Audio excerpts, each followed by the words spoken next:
एनिलियम।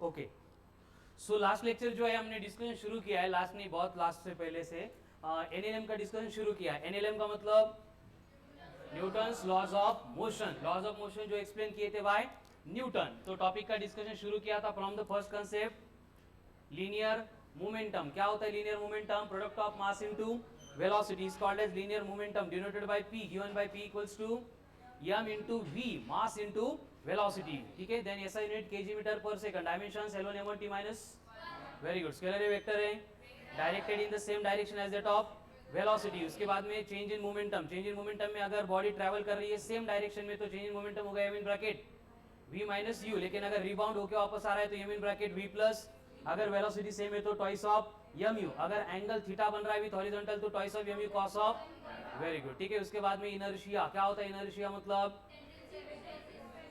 is called as inertia, है ना। inertia is represented by mass in linear motion or translational. There are three types of inertia: inertia of direction, inertia of, very good। ठीक है, उसके बाद में mass देखा था। क्या होता है mass? मतलब content of matter in the given body is called as mass। दो टाइप के mass होती है, inertial mass and inertial mass। मतलब applied force to the acceleration of the body। gravitational mass मतलब gravitational force upon acceleration due to। उसके बाद हमने देखा था कि जब क्लासिकल मैकेनिक्स की बात होगी तो मास ऑलवेज कंजर्व होगा, कांस्टेंट रहेगा, लेकिन सेम केस प्रैक्टिकल केस ये है कि मास जो है वो मोशन में अगर सेट किया तो वहां पे क्या होता है? चेंज होता है, which is given by m dash equals to m not upon root of 1 minus v by C का होल स्क्वायर। एंड उसके बाद में हमें मालूम है कि मास को अगर डिस्टर्ट करेंगे तो वो कन्वर्ट होगा, लेकिन या दोन्ही पण कन्सेप्टला आपण या सेक्शन मध्ये मेकॅनिक्स में यूज नहीं करेंगे, यूज होगा मॉडर्न फिजिक्स में। ठीक है, उसके बाद में नेक्स्ट पॉइंट देखा था, that is SI unit of force क्या होता है? ऐसा बोले तो KG metre per second square, यानी न्यूटन, न्यूटन सीजे से तो dyne centimetre square per second, and 1 Newton equal to, अगर 1 केजी फोर्स बोलेंगे मतलब केजी एफ बोलेंगे तो 9.8 न्यूटन, अगर ग्राम फोर्स बोलेंगे तो 980 डाइन, डाइन।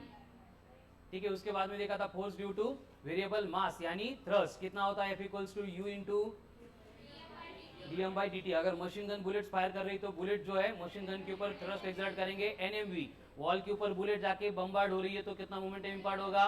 nmv। अगर बुलेट घुस रही है या फिर खाली पड़ रही है तो अगर रिबाउंड होकर वापस आएगी तो डबल हो जाएगा, एंगल बनाएगा तो सिर्फ cos ऑफ थीटा आ जाएगा। ठीक है, उसके बाद में वाटर जेट जो भी फोर्स एक्सर्ट करेगा उसके लिए लगेगा रेट ऑफ फ्लूइड फ्लो, क्या होता है? Delta we pi delta T, मतलब a इंटू वी, एंड जो थ्रस्ट एक्सर्ट होगा वो बनेगा रो ए वी स्क्वायर, रो ए। फिर से अगर वाटर जेट स्प्लैश हो रहा है पैरेलल टू द वॉल तो rho A V square, rebound हो रहा है तो, एंड अगर वॉल जेट की तरफ जा रही है, जेट वॉल की तरफ आ रहा है तो rho A in bracket V plus U का, एक्सेलेंट, वेरी गुड। उसके बाद में आता है चेन का एग्जांपल। चेन को अगर फ्लोर पे रख दिया तो थ्रस्ट जीरो, सिर्फ रख दिया तो थ्रस्ट जीरो होगा, सिर्फ क्या एक्ट होगा? वेट एक्ट होगा, कितना? mg। लेकिन अगर चेन को ऊपर से धीरे धीरे छोड़ रहे हैं तो क्या होगा?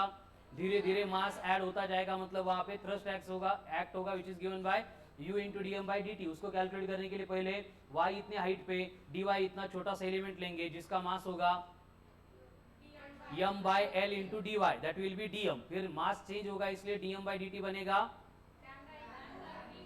लैम्बडा इंटू वी, फक्त क्योंकि dy बाई डी टी को हमने क्या बोला है? v बोला है, वो बाद में पुट करेंगे हम, v equals to root of 2 lambda into G. फिर यहाँ पे u into D M by D T में वैल्यू पुट करेंगे तो ये बनेगा 2 lambda Y G, and force due to weight बना था lambda into Y into G. Add करेंगे तो टोटल यहाँ पे वेरिएबल मास से रिलेटेड एप्लीकेशंस खत्म हो गए थे, आगे और एक बचा है रॉकेट का। तो रॉकेट में क्या होगा?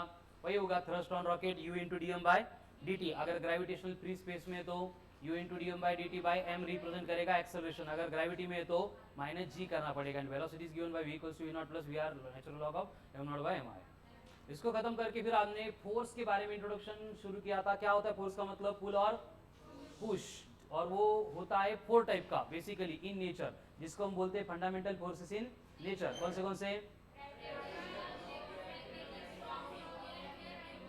Very good. तो strong nuclear and weak nuclear ये माइक्रोस्कोपिक फोर्सेस है। माइक्रोस्कोपिक मतलब लई छोटे, ठीक है, त्याला आपण काही जास्त कन्सिडर करत नाही। उनको छोड़ के जो सारे फोर्सेस रहेंगे वो रहेंगे मैक्रो, और ये मैक्रोस्कोपिक फोर्सेस में ग्रेविटेशनल फोर्स छोड़ के सारे फोर्सेस का जो नेचर है वो रहेगा इलेक्ट्रोमैग्नेटिक फोर्स, ठीक है। फिर उसके बाद हमने देखा था फोर्सेस इन मैकेनिक्स, दो टाइप की फोर्स पढ़ेंगे, एक फील्ड का फोर्स, दूसरा कॉन्टैक्ट फोर्स। फील्ड का लेना है सिर्फ इलेक्ट्रोमैग्नेटिक होता है लेकिन मैकेनिक्स में रिक्वायर्ड नहीं है। कॉन्टैक्ट फोर्स में हम उसके दो कंपोनेंट देखते हैं, एक होता है नॉर्मल, दूसरा होता है frictional force. Always acts parallel to the surface and उसका काम होता है to oppose relative motion of the body. Oppose the motion of the body नहीं, क्या, relative motion of the body. And perpendicular component यानी नॉर्मल रिएक्शन, उसका काम होता है बैलेंस द वेट। असं प्रत्येक वेळेने बेसिक उसका जो मतलब जन्म हुआ था उस किसके लिए हुआ था, जो फिंगर प्रेस करते टाइम एफर्ट्स अप्लाई कर रहा है उस एफर्ट्स को अपोज करने के लिए। लेकिन वहां पे वर्टिकल इक्विलिब्रियम आता है, इसलिए हर बार एन क्या करता है, एमजी को बैलेंस करता है, ठीक है। उसके बाद में हमने डिस्कशन शुरू किया था अबाउट एफबीडी, मतलब फ्री बॉडी डायग्राम ड्रॉ करते टाइम पहले से डिसाइडेड था कि कोई भी फ्री बॉडी है, अजून बाइंडेड बॉडी है, सरफेस के ऊपर है, स्प्रिंग से टाई की है, इंक्लाइन सरफेस पे कहीं पे भी है, पहला फोर्स कौन होगा, वेट mg। कहाँ पे एक्ट होगा, वर्टिकली डाउनवर्ड डायरेक्शन में, ये हो गया। उसके बाद में डिपेंड करेगा, अगर ये बॉडी, ये ब्लॉक दूसरे ब्लॉक के कांटेक्ट में है या फिर ब्लॉक को हमने किसी सरफेस के ऊपर रख दिया है, तो वहां पे जहां जहां पे कांटेक्ट होगा, हर बार कांटेक्ट की वजह से क्या होगा, नॉर्मल कांटेक्ट फोर्स एक्सर्ट होगा। और normal contact force always act होगा नॉर्मली, मतलब perpendicular to the given surface. Perpendicular draw करने के लिए अगर सरफेस हॉरिजॉन्टल है तो परपेंडिकुलर वर्टिकल, अगर सरफेस वर्टिकल है तो नॉर्मल हॉरिजॉन्टल, सरफेस अगर इंक्लाइन है तो इंक्लिनेशन को परपेंडिकुलर। असं नाही म्हणायचं normal reaction always acts in vertically downward direction, असं नसतं, ठीक है। कहाँ पे होती है, perpendicular to the given surface. And surface अगर कर्व है तो टेंजेंट को परपेंडिकुलर, मतलब normal must pass through centre of the given curve, ठीक है, सेंटर में से पास होना चाहिए। उसके बाद में हमने देखा था कि अगर बॉडी इक्विलिब्रियम में है तो हर बार हमें क्या करना है, जो फोर्सेस अलोंग हॉरिजॉन्टल रहेंगे, जो फोर्सेस अलोंग वर्टिकल रहेंगे, यांना काहीच नहीं करायचं। बट जो ना अलोंग हॉरिजॉन्टल होते ना अलोंग वर्टिकल होते, मतलब होते ऑब्लिक इंक्लाइन, उनको हर बार क्या करेंगे, हम रिजॉल्व करेंगे इनटू टू कंपोनेंट्स। कौन से, एक हॉरिजॉन्टल के अलोंग, दूसरा वर्टिकल के अलोंग। रिजोल्यूशन का रूल, थीटा का एडजेसेंट कंपोनेंट, दूसरा कंपोनेंट, और ये cos theta and sin theta में रिजॉल्व करने के बाद हम क्या करेंगे, मोशन को सेपरेट रिजॉल्व करेंगे along x axis and separate resolve करेंगे अलोंग। तो अगर सिस्टम इक्विलिब्रियम में है, हे कसं ओळखणार, इक्विलिब्रियम में है, एक्सेलरेशन नहीं होना चाहिए, मतलब रेस्ट में थी सिस्टम, रेस्ट में चाहिए। मोशन में है तो मोशन में होनी चाहिए, बट असं जनरली नसतं। मग रेस्ट असेल तर आपण काय घेणार, इक्विलिब्रियम घेणार। अगर सिस्टम इक्विलिब्रियम में है तो summation of forces along x क्या होता है, summation of forces along y. And उसके बाद में लास्ट लेक्चर में हमने जो डिस्कशन शुरू किया था लास्ट 2 में, जहां पे ब्लॉक के कांटेक्ट में होता है लेकिन वहां पे इक्विलिब्रियम अगर नहीं है तो हम क्या करेंगे, सिर्फ summation of forces along x equal to summation of forces along y equals to M a, अगर इक्विलिब्रियम नहीं है तो, ठीक है। एंड उसके बाद में फिर देखा था कि अगर ब्लॉक के कांटेक्ट में ब्लॉक है तो वहां पे कौन आएगा, नॉर्मल कॉन्टॅक्ट फोर्स। बट कालच्या लेक्चर मध्ये कॉन्टॅक्ट नव्हते, काय होतं, blocks are connected with the string था, तो स्ट्रिंग अगर आ गई तो वहां पे क्या होगा, normal reaction will be replaced by tension in the string. Clear है। तो कल का होमवर्क था आपका 60 सॉल्व एग्जांपल 60 तक सब लोगों ने कंप्लीट कर लिए, असं कन्सिडर करावंच लागेल, है की नाही, तुमच्या वर्षावर बसल्यावर 2 वर्ष होणार नाही, ठीक है। चलो राइट डाउन। एक इंपॉर्टेंट क्वेश्चन था उसमें से, सोडवला असेल, काही नाही नसेल सोडवला। If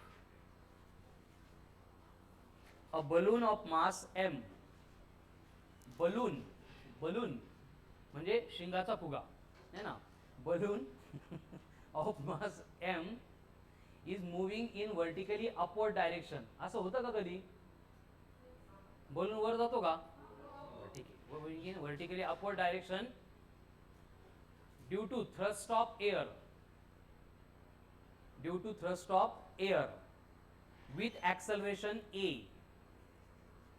with acceleration a, then calculate the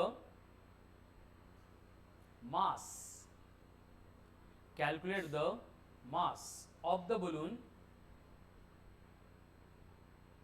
which should be detached from the balloon with acceleration a, then calculate the mass which should be detached or removed from the balloon so that its acceleration becomes double. आता हा विचार करू नका बलूनला कोणतं मास असतं आणि कोणतं मास कुठून काढायचं, कळालं ना. बलूनला लटकून अजून एक रिकामा बलून गेला होता आणि तो किती मासचा पडला म्हणजे डबल होईल असं काहीतरी तिथं कंडीशन दिली है. ठीक है, तो देखो कंडीशन क्या है, पहले बोला है कि एक बलून है जो वर्टिकली अपवर्ड जा रहा है. वर्टिकली अपवर्ड जा रहा है मतलब उसका एक्सेलरेशन अपवर्ड डायरेक्शन में है. सपोज हम एट द इंस्टेंट जहां पे एफबीडी ड्रॉ करनी है वहां पे बलून यहाँ पे, तो हमें मालूम है एफबीडी आगे मतलब पहले कौन आएगा, mg वर्टिकली डाउनवर्ड एक्ट होगा. लेकिन mg नीचे एक्ट हो रहा है फिर भी बलून ऊपर जा रहा है, उसके रिस्पॉन्सिबल कौन है, थ्रस्ट ड्यू टू एयर. मतलब एयर का जो थ्रस्ट इसके ऊपर फोर्स एक्सर्ट करेगा F, ये रिस्पॉन्सिबल है बलून को ऊपर लेके जाने के लिए. अब ये थ्रस्ट को मैंने ऊपर ही क्यों लिया, क्योंकि एक्सेलरेशन अपवर्ड है मतलब नेट फोर्स उसी डायरेक्शन में होगा. तो इसके एफबीडी के ऊपर से इक्वेशन क्या बनेगा, F minus mg equals to ma. हे का, क्योंकि जो एक्सेलरेशन की डायरेक्शन में वो पॉजिटिव, जो अपोजिट डायरेक्शन में वो, तो ये F minus mg equals to बना ma. अब बाद में हमें बोला गया है कि इस बलून का कोई तो मास हमने डिटैच करके फेंक दिया. एज्यूम करते हैं जिसको निकाल रहे वो मास कितना है, m1 है. तो ये m1 निकालने के बाद क्या होगा, जो वेट एक्ट होगा that will be m minus m1 into G रहेगा. उसके बाद में जो थ्रस्ट एक्ट होगा वो कितना रहेगा, यह सेम ही रहेगा क्योंकि एयर को चेंज नहीं किया हमने. एंड एक्सेलरेशन कितना होना चाहिए, डबल होना चाहिए. तो उसके लिए एफबीडी के अकॉर्डिंग इक्वेशन क्या बनेगा,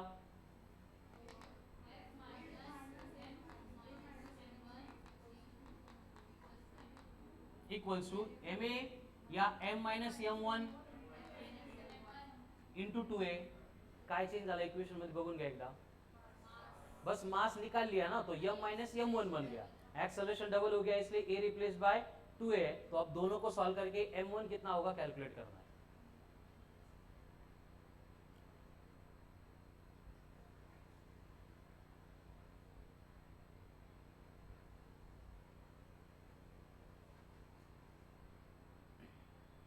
हे झाले असतील तर पुढचं सोडत बसा, काय टाइमपास करत बसता.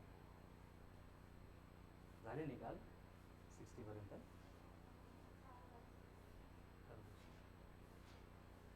किती आले m1,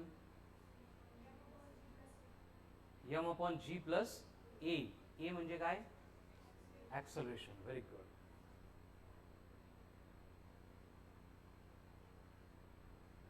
देखो जिनको आता है वो सॉल्व करो, बाकी लोग बोर्ड पे ध्यान दो. हम यहाँ पे क्या करेंगे, ये माइनस mg को इधर भेज देंगे तो f will be replace by होगा mg प्लस ma. ये करते का.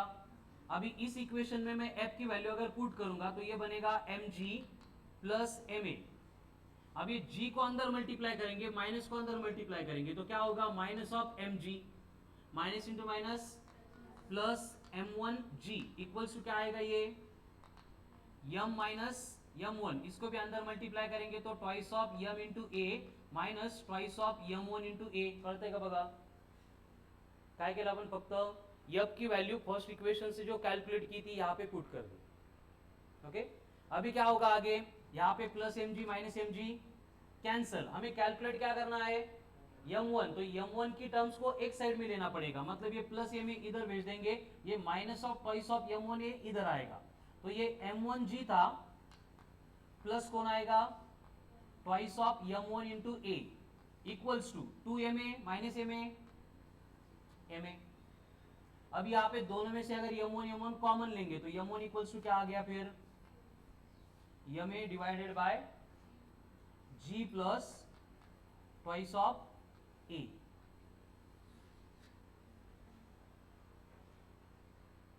सेम होतो. गुड.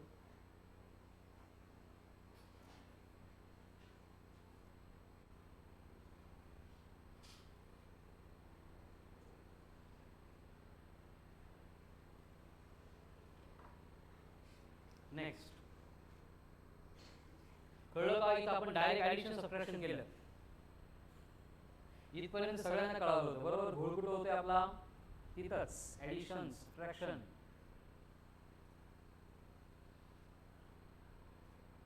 अभी सेम क्वेश्चन है, बस आपको अल्फाबेट्स नहीं दिए, नंबर दिए. मतलब आपको बोला है कि balloon of mass 4 kilo moving upward with acceleration 2 metre per second square,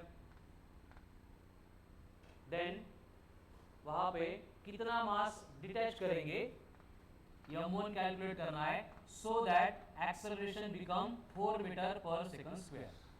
अगर डायरेक्ट फॉर्मूला रिमेंबर कर रहे हो m into a divided by g plus 2a एक स्टेप में आंसर आएगा. एंड फॉर्मूला लक्षात नसेल काही फरक पडत नाही, प्रोसेस से भी आप सॉल्व कर सकते हो. ठीक है, क्या आएगा फिर m इंटू ए म्हणजे काय 4 इंटू 2 8 अपॉन 10 प्लस किती होईल 14. ऊपर कितना था 8 बाय 14. कितना आएगा 8 बाय 14 8 बाय 14 4 बाय 7 0.55 काय किलोग्राम. ठीक है, मतलब नियर अबाउट आधा किलो अगर निकालेंगे तो एक्सेलरेशन डबल होगा.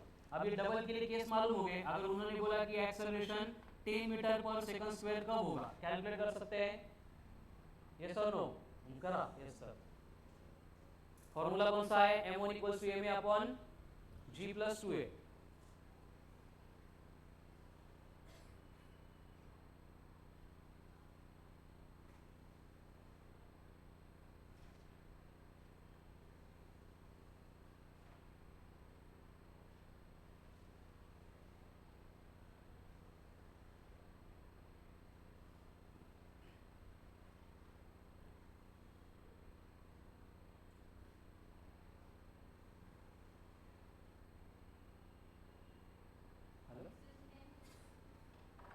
किती झालं 0.4.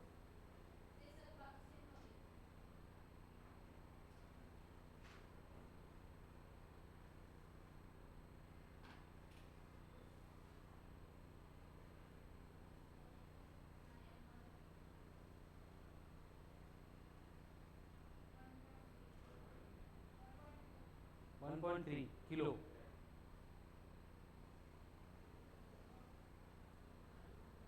फरक काय होईल, इथं 2a होतं कधी जेव्हा एक्सेलरेशन डबल होत होतं. इथं एक्सेलरेशन कितने टाइम्स हो रहा है 2 का 10 मतलब 5 टाइम्स. तो सिर्फ ये क्या बनेगा 5 इंटू ए. आता हे एवढं थोडंफार मॅनेज करावं लागेल.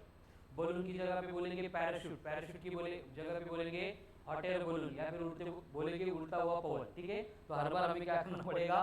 अगर थ्रस्ट कांस्टेंट है, ये कंडीशन कब एप्लीकेबल है, अगर थ्रस्ट कांस्टेंट है. जैसे आपको बोला जा रहा है कि पवन है हवा में फ्लोट कर रहा है और वर्टिकली अपवर्ड जा रहा है. पवन का मास आपको दिया है कितनी रे 40 kg, और आपको बोला है कि पवन initially 2 metre per second square से ऊपर जा रहा था. कसा चालला होता because of thrust due to air. ठीक है, उसके बाद में क्या होगा, सडनली उसके पैर में से शूज निकल के गिर गए. मतलब उसने क्या किया m1 इक्वल्स टू 2 kg इतना मास डिटैच कर दिया. तो अब पवन का एक्सेलरेशन कितना बने, फॉर्मूला सेम है, बस अभी m1 दिया है एंड a कैलकुलेट करना है. करा बरं पवनचा एक्सेलरेशन कॅल्क्युलेट. काय काय काय म्हणला पवन.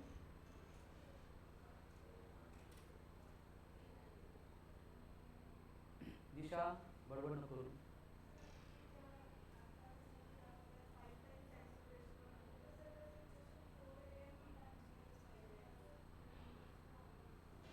Four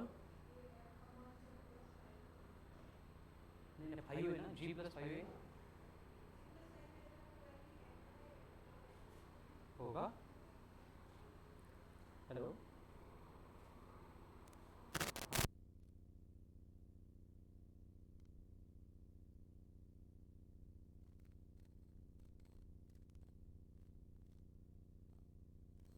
m plus. ठीक है, ये बरोबर 3 अब यहाँ पे एक्सेलरेशन कितना हो रहा है वो हमें कैलकुलेट करना है. ठीक है, तो अकॉर्डिंग टू एफबीडी करना पड़ेगा. पहले क्या होगा, पहले पवन आराम से हवा में जा रहा था ऊपर with 2 metre per second square. तब की केस में डाउनवर्ड कौन एक्ट हो रहा था 400 न्यूटन, और यह कितना थ्रस्ट उसको ऊपर लेके जा रहा था. तो थ्रस्ट कितना बनेगा, कितना होगा थ्रस्ट 480 न्यूटन. ये कर देगा. जब उससे 2 kg डिटैच कर दिया तो क्या हो गया, सेम एफबीडी है, बस यहाँ पे एफ सेम रहेगा. एक्सेलरेशन अननोन है एंड डाउनवर्ड डायरेक्शन में कौन एक्ट होगा अभी 380 न्यूटन. इक्वेशन क्या बनेगा मोशन का F minus 380 is equals to 38 into 2 मतलब 76, तो F इक्वल्स टू कितना हो गया 380 प्लस 76, ओए 380 प्लस 76 456, ये फोर्स थ्रस्ट मिल गया नेक्स्ट वाला। अभी हमें क्या करना है, एक्सेलरेशन चाहिए, तो क्या करना पड़ेगा 456 डिवाइडेड बाय 38 करना पड़ेगा। हाँ नहीं शाला बंदी थी तुम्हारा।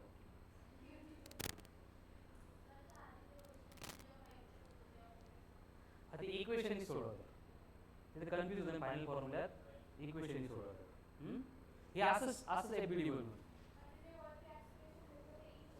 इनिशियल खाली घेतलं तरी फायनल 5 टाइम्स हो डायरेक्ट वर जर 2 घेतलं खाली 10 घेतलं तर सही चालेल, किंवा वर जर 2 घेतलं तर खाली 5 टाइम्स 2 घेतलं तरी 10 असेल, किंवा बेस्ट वे बीडी करा फॉर्म्युला कन्फ्यूज करत असेल। हां 456 डिवाइड बाय 38 किती येतं 12 कसं येईल, डायरेक्ट 2 वरून 12 metre per second square.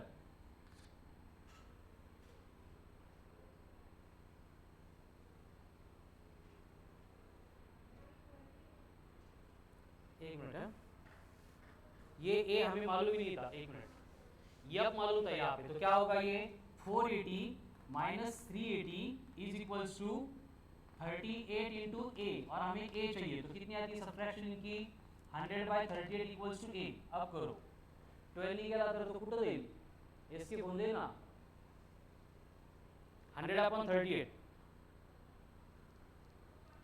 2 point, ये बनेगा एक्सेलरेशन। ठीक है नेक्स्ट केस में तो देखो एक बार ओवरव्यू, अब तक हमने जो डिस्कशन किया है अबाउट एनएलएम एकदम सिंपल बातें डिस्कस हुई है, एंड यानंतर जो टॉपिक आपण स्टडी करणार है वहां पे फिर से कोई भी न्यू कांसेप्ट नहीं आएगी, बस उसके एप्लीकेशन डिफरेंट होंगे। ठीक है, अगर आपको बोला जाता है कि एक सरफेस है और सरफेस के ऊपर एक ब्लॉक रखा है और ब्लॉक का मास है 10 kg, और इसको हम एक पुली से कनेक्ट कर रहे हैं टू अनदर ब्लॉक जिसका मास है 20 kg। अगर सरफेस स्मूथ है मतलब फ्रिक्शन क्या होगा 0 होगा, तो आपको कैलकुलेट करना है normal reaction provided by the surface and tension in the string as well as acceleration of the system.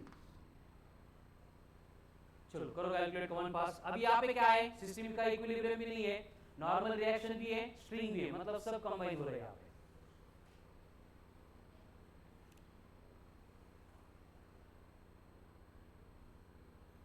पहले देखो सिस्टम का एक्सेलरेशन फाइंड करने के लिए हमें फाइंड करना पड़ेगा सिस्टम के ऊपर एक्ट होने वाला नेट फोर्स।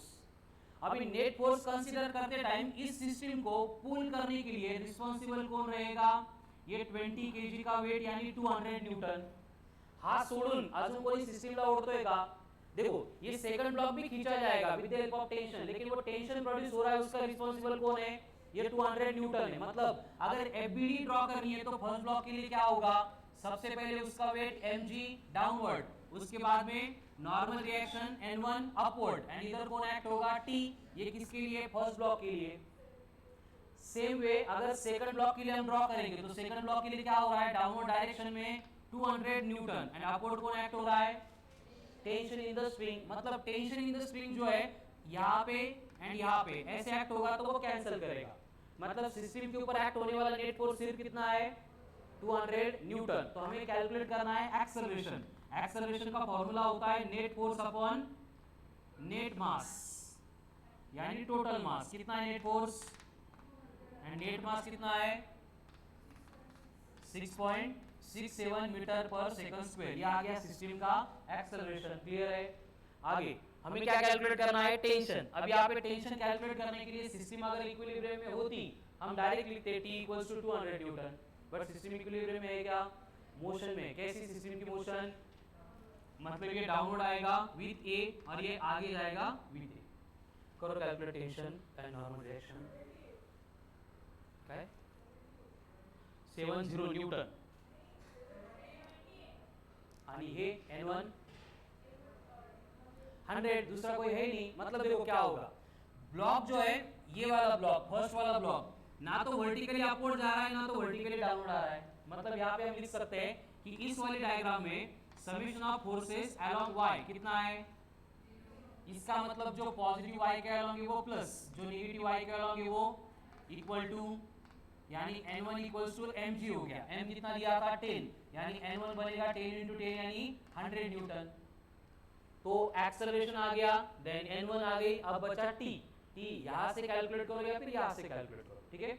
देखो दोनों में से कैलकुलेट करेंगे। यहाँ पे सिस्टम का एक्सेलरेशन डाउनवर्ड है, तो यहाँ पे सिस्टम हॉरिजॉन्टल डायरेक्शन में इक्विलिब्रियम है, क्योंकि हॉरिजॉन्टल डायरेक्शन में कोई फोर्स एक्ट नहीं हो रहा है। हम यहाँ पे क्या लिखेंगे कि summation of forces along y equals to बनेगा ma।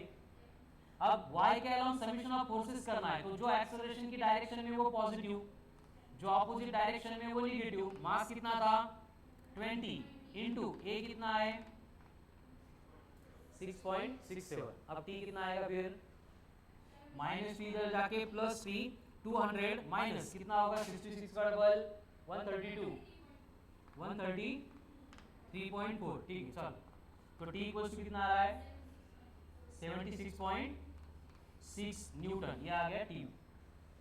अब सेम टेंशन यहाँ पे भी कैलकुलेट करना है, सेम अलग पैसे, फक्त डिफरन्स कशामुळे येऊ शकतो थोडाफार, आपण हे अप्रॉक्सिमेशन घेतोय ना 6.66 को 6.67 लिया है, तो एक दो डिजिट इधर उधर हो सकते हैं, ठीक है। कोणाला काय असते बाळा, घरच्या आठवण देगा नाही, हसू नको नाही तर मग मी घरच्या आठवण काढत तुझ्या, फोन करायचा का काय थांब रे, हां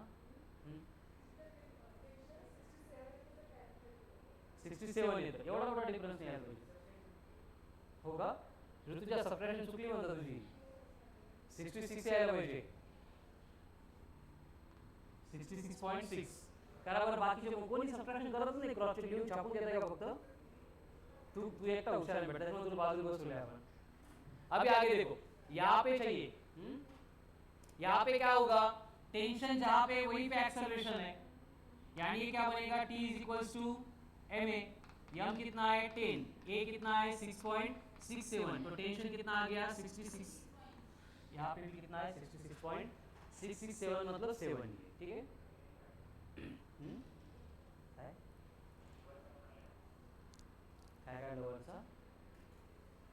चलो हो गया क्लियर। नेक्स्ट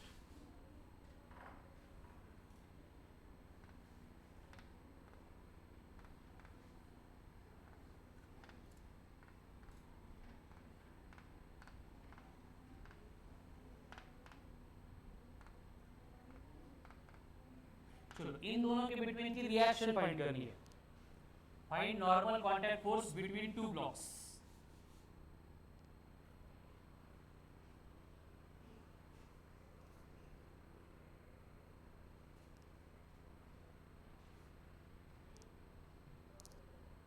देखो पहले एबीडी ड्रॉ करेंगे, क्या होगा पहले ब्लॉक के लिए एक्ट होने वाले फोर्सेस, इधर कौन है 200 न्यूटन, इस डायरेक्शन में कौन एक्ट होगा 400,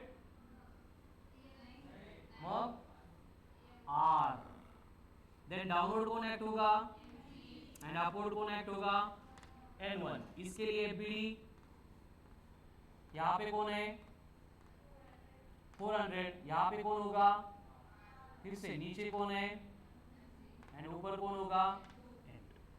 बट यहाँ पे N2 N1 M1G M2G को बैलेंस कर रहे हैं, तो उनकी वैल्यू आ जाएगी, लेकिन वो मोशन में कुछ भी इन्वॉल्व नहीं होंगे, ठीक है। तो यहाँ पे आपको क्या करना है, पहले एक्सेलरेशन की डायरेक्शन फाइंड करनी पड़ेगी। कहाँ पे होगी एक्सेलरेशन की direction, in the direction of net force. Net force 400 की तरफ होगा, मतलब एक्सेलरेशन यहाँ पे होगा, और एक्सेलरेशन कितना होगा परत नेट फोर्स अपॉन नेट मास। अभी दोनों फोर्सेस की डायरेक्शन अपोजिट है, तो नेट फोर्स आएगा 200 एंड नेट मास आएगा 6, कितना आता है 33.34 मीटर पर सेकंड स्क्वायर। अभी यहाँ पे एबीडी इक्वेशन ले लो या फिर यहाँ पे ले लो, you will get the normal contact force. यहाँ पे क्या होगा देखो, एक्सेलरेशन इस डायरेक्शन में, तो अब r पॉजिटिव लेना पड़ेगा या 200 पॉजिटिव लेना पड़ेगा r, तो r अगर पॉजिटिव लिया तो क्या होगा r minus 200 is equals to ma। हमें r चाहिए तो r क्या बनेगा 200 प्लस m1 कितना है 2 इंटू 33 66.68, यानी r इक्वल्स टू आ रहा है 266.68 68 न्यूटन, ये हो गया नॉर्मल कॉन्टैक्ट फोर्स। एंड ये वाली आर कितनी आ रही है, करा कैलकुलेट एकदा, तिसरा एल पण कॅल्क्युलेट कर ना एकदा, बर तिकडूनच काढली ती का, ठीक हो तो पण चालतो, पण तो कधी 2-4 ब्लॉक असल्यावर काय, अरे येतं पण हे जरा बरं वाटतं, एफबीडी ड्रॉ केली स्टेप बाय स्टेप, हे की नाही, जरा फिजिक्सची क्वेश्चन सोडवण्यासारखं वाटतं ते का डायरेक्ट, हां आर अँड F2 म्हणजे 2 डिवाइडेड बाय 6 इंटू 200 प्लस 200, मजा आली का, चलो हो गया,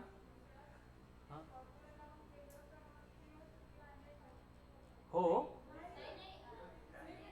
हे बघा फॉर्म्युला काय होता, r equals to force between, नाही आर इक्वल टू नाही, हाँ r equal to mass between r and F2, आता इथं आर इथं आहे, F2 कोण आहे, तो आर एंड F2 के बिटवीन का मास अपॉन नेट मास 2/6 म्हणजे 1/3 इंटू F1 माइनस F2 म्हणजे 200, तो 200 अपॉन 3 66 प्लस 200 266,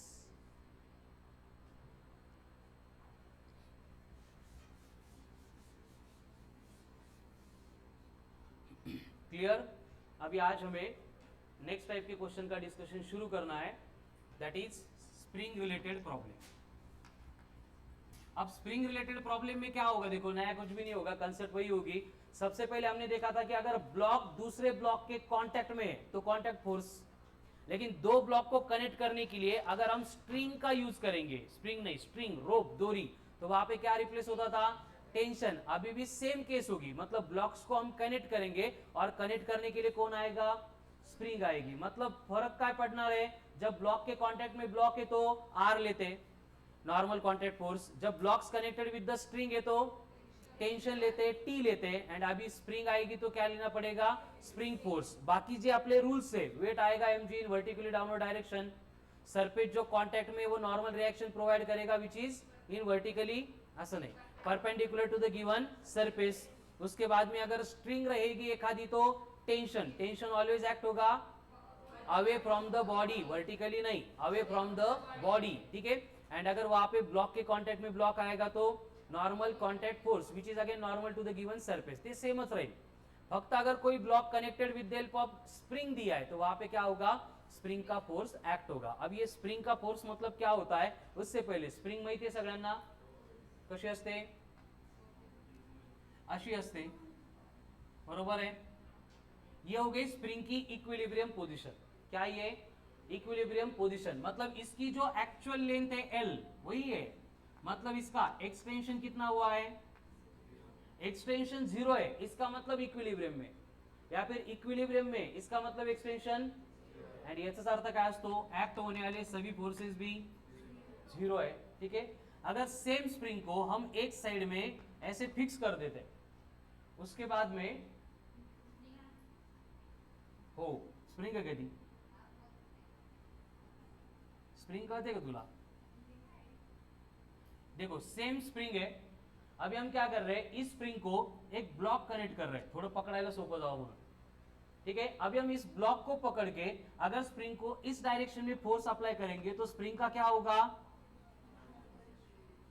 अशी होऊन जाईल स्प्रिंग, मतलब ये एंड जो यहां पे था अभी यहां पे आ गया, स्प्रिंग क्या हो गई, कॉम्प्रेस हो गई। मतलब ओरिजिनल लेंथ एंड अभी की लेंथ सेम या डिफरेंट है, डिफरेंट है, समझ में आ रहा है। मतलब स्ट्रिंग की जो लेंथ चेंज हो रही है उसको हम यहां पे कंसीडर करेंगे एज ए एक्स। अभी मैंने ये प्रेस करके छोड़ दिया, क्या होगा, छोड़ने के बाद क्या होगा, अपन फोर्स अप्लाई जरी नहीं केला, ये ब्लॉक खुद ब खुद यहां पे चला जाएगा, थोड़ा ऑसिलेट होगा, वो ऑसिलेशन में देखेंगे, लेकिन फाइनली यही पे जाएगा। समझ में आ रहा है, मतलब हमने फोर्स अप्लाई किया था लेफ्ट में, छोड़ने के बाद स्प्रिंग ब्लॉक को लेके जा रही है, ठीक है। अभी सेम केस अगेन, एक रिजिड सपोर्ट होगा, उसको हम एक स्प्रिंग को कनेक्ट करेंगे और ब्लॉक को खींच के थोड़ा सा दूर लेके जाएंगे। मतलब पहले ये फाइनल पोजीशन थी, अब ये आ गई, मतलब एक्स इतना क्या हो गया, एक्सटेंशन हो गया, मतलब चेंज इन लेंथ हो गई, ठीक है। अगर यहाँ पे खींचेंगे जोर से, एक्स इतना डिस्प्लेसमेंट हो गया था, अब छोड़ देंगे तो क्या होगा, कहां पे जाएगा, हम राइट में खींच रहे थे, छोड़ने के बाद स्प्रिंग जाएगी, आपण तर नाही ढकलत लेपला, कोण घेऊन जात आहे? Spring constant, spring force, potential energy. Very good, सगळे आंसर करेक्ट है.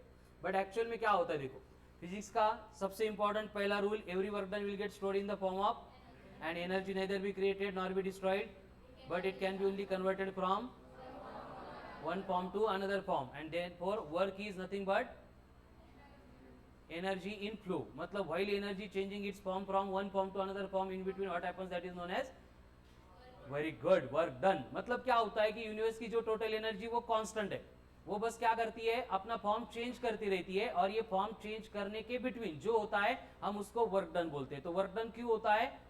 सिर्फ एनर्जी का फॉर्म चेंज करने के लिए. अभी कंडिशन काय आहे, देखो आपण फक्त या ब्लॉक का बघितलं आणि जा तिकडे म्हटलं हा इकडे येईल का, आपल्याला त्याला पकडावं लागेल, पकडून ढकलावं लागेल. ढकलतोय म्हणजे आपण काय करतोय, हम यहाँ पे वर्क कर रहे हैं. वर्क क्यों कर रहे हैं? आता स्प्रिंग एकदम मोठी घेतली आपण है ना, 10,000 स्प्रिंग कॉन्स्टंट आहे, पवनला सांगितलं ढकलायला, हे एवढी मोठी स्प्रिंग आहे, ढकलेल का पवनकडून? मग पवनला काय करावं लागेल, एवढीशी स्प्रिंग घ्यावं लागेल, मग ढकलेल का तो? समझ में आ रहा है ना. मतलब उसके पास जितनी एनर्जी हो उतना ही वर्क कर सकता है. हम यहाँ पे प्रेस कर रहे हैं मतलब वर्क कर रहे हैं, and every work done store होता है इन द फॉर्म ऑफ, तो यहाँ पे सेम एनर्जी स्टोर होती है in the form of electrostatic potential energy. असं म्हणता येईल का? फक्त potential energy of the spring system. समझ में आ रहा है ना. जिस सिस्टम के अगेंस्ट वर्क करते हैं उसके पोटेंशियल एनर्जी के फॉर्म में वो स्टोर होता है. तो जब हम ये फोर्स जो अप्लाई किया था इसको छोड़ देते हैं तो स्प्रिंग क्या करती है, सेम एनर्जी का यूटिलाइजेशन करके अगेन जो मॉलिक्यूल का डिस्प्लेसमेंट हुआ था उनको अपने पोजीशन पे लेके जाने के लिए फोर्स अप्लाई करती है. और ये फोर्स क्या करता है, स्प्रिंग को रिस्टोर करता है back to its original position. क्या करता है? फोर्स रिस्टोर करता है back to its original, and इसी फोर्स को बोला जाता है एज ए रिस्टोरिंग फोर्स या फिर स्प्रिंग फोर्स. रिस्टोरिंग फोर्स या फिर स्प्रिंग फोर्स. कुठून आला फोर्स, कळालं? अब यहाँ पे हमने और एक ऑब्जर्व किया है कि जब हम ब्लॉक को लेफ्ट में लेके जा रहे थे, स्प्रिंग के ऊपर एक्ट होने वाला फोर्स यानी रिस्टोरिंग फोर्स कहां पे एक्ट होता था? राइट में. जब हम ब्लॉक को राइट में लेके जाते थे तो फोर्स कहां पे एक्ट होता था? मतलब हर बार हम जिस डायरेक्शन में स्प्रिंग को डिस्प्लेस करेंगे उसके अपोजिट डायरेक्शन में फोर्स एक्ट होगा, यानी F बनेगा प्रोपोर्शनल टू माइनस ऑफ, फिर से प्रोपोर्शनलिटी साइन आ गया, उसको रिप्लेस करके कांस्टेंट लाना पड़ेगा, तो यहाँ पे कांस्टेंट आता है K. तो ये माइनस साइन ओनली रिप्रेजेंट कर रहा है कि F and X are in the opposite direction. इसकी न्यूमेरिकल वैल्यू वाली कोई भी मीनिंग नहीं है, इसलिए क्वेश्चन सॉल्व करते टाइम हम इसको निगेटिव्ह नहीं लेंगे. हे आपल्याला कळालं तेवढ्यासाठीच निगेटिव्ह होतं, याच्यानंतर यूज नहीं केलं तरी चालेल. तो यहाँ पे जो K आ रहा है इसका मतलब क्या होगा? इसका मतलब होगा फोर्स कांस्टेंट. क्या होगा? फोर्स कांस्टेंट या फिर स्प्रिंग कांस्टेंट. फोर्स कांस्टेंट और स्प्रिंग कांस्टेंट. क्या होगा फोर्स कांस्टेंट और spring constant? Ratio of force to the displacement है ना, denoted by K, given by K equals to F by X. ऐसा यूनिट होगा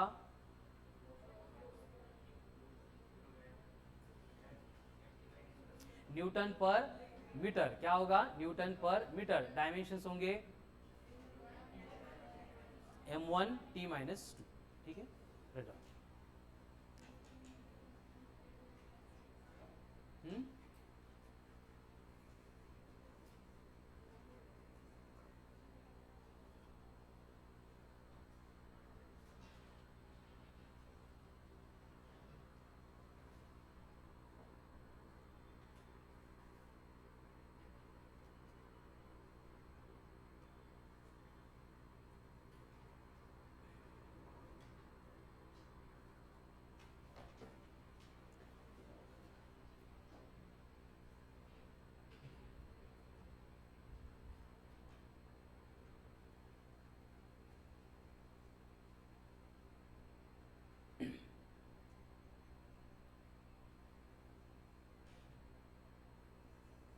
हाच डेटा आपल्याला ऑसिलेशन मध्ये पण लागणार है. ऑसिलेशन की शुरुआत भी यहीं से होती, इसलिए पहले 5 टॉपिक इसमें जो हो रहा है वही कंटेंट है, बाकी 80%.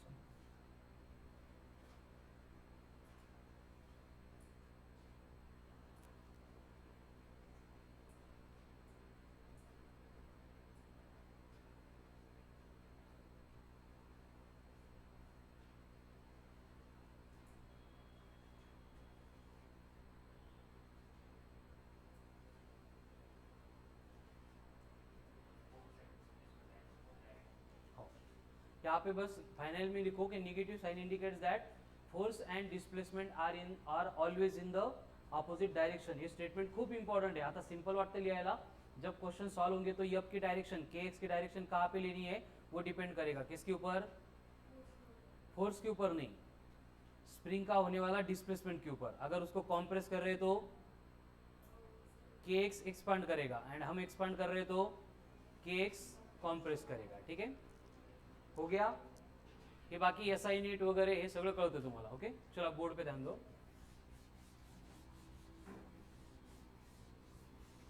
देखो, हम जब से एफबीडी का डिस्कशन शुरू किए हमें मालूम है कि अगर हमने एक सरफेस लिया है और इस सरफेस के ऊपर ये फर्स्ट वाला ब्लॉक है एंड ये सेकंड ब्लॉक है, दूसरा ब्लॉक है. ठीक है, ये फर्स्ट वाला ब्लॉक है एंड इसके कांटेक्ट में से दूसरा ब्लॉक है. तो सबसे पहले इनके ऊपर एक्ट होने वाले फोर्सेस हमने कंसिडर किए थे. तो पहिला फोर्स हर बार कौन सा आएगा, हा पहिल्या कन्सेप्ट पासून शेवटच्या कन्सेप्ट पर्यंत प्रत्येक वेळी येणार है. ठीक है, तो इसका मास अगर m1 है, इसका मास अगर m2 है, तो यहाँ पे फोर्स अगर कैलकुलेट करने तो पहले m1g डाउनवर्ड एंड इसको बैलेंस करने के लिए n1 वर्टिकली अपवर्ड. यहाँ पे m2g डाउनवर्ड एंड ये n1 या n2 अपवर्ड, ये एक्ट होगा. ये सोडून अजून कुठला फोर्स असेल का, सिस्टम इक्विलिब्रियम में तो फोर्स होगा क्या, होगा इक्विलिब्रियम है लेकिन कांटेक्ट देखना पड़ेगा. Two blocks are in contact, इसका मतलब ये इधर पुश करेगा, ये इधर पुश करेगा, आर आर. तो फर्स्ट के लिए अगर एफबीडी ड्रॉ करेंगे तो क्या बनती थी, m1g इधर, n1 इधर, r इधर, कुछ नहीं, कारण सिस्टम पे एक्ट होने वाले फोर्सेस चाहिए, सिस्टम ने एक्सर्ट किए वो नहीं चाहिए. ठीक है, सेकंड ब्लॉक के लिए क्या होगा, m2g, वेरी गुड, n2, यावर कौन एक्ट होता है, r. ये ऐसे इनकी एफबीडी बनती थी. उसके बाद में हमने क्या किया, सेम कंसेप्ट को आगे लेके गए और दो ब्लॉक को कांटेक्ट में रखने की बजाय उनको सेपरेट कर दिया. और सेपरेट करने के बाद एक ब्लॉक को खींचने के लिए फोर्स अप्लाई किया F, तो दूसरे ब्लॉक को ये अपने आप खींचता है if connected by the string है तो. यानी सेम कंडीशन है यहाँ पे, बस क्या हुआ, ये कांटेक्ट था, अभी कांटेक्ट निकाल के क्या किया, दोनों को स्ट्रिंग से कनेक्ट किया. तो अभी क्या होगा देखो, फिर से इसके ऊपर एक्ट होने वाला वेट होगा m1g वर्टिकली डाउनवर्ड डायरेक्शन में, normal contact force n1 upward direction में, इसके लिए m2g डाउनवर्ड डायरेक्शन में, normal contact force n2 upward direction में and tension always away from the body act होता है.